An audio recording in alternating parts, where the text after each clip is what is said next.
Jimmy जासूस मेहुल पाखक आसला एवं कहला मो झील को आज किए किडनाप करने। मेहुल जिमी घर को गला एवं तांका घरे काम करुवा 3 जन श्रमिक मानू पूछताछ कला।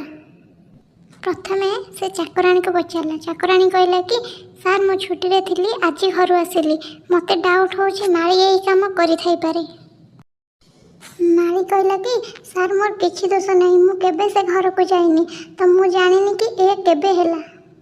रोसैया कहला सार मते किछि जणा नहीं मु मोर आसे आ रोसै करी चली जाए।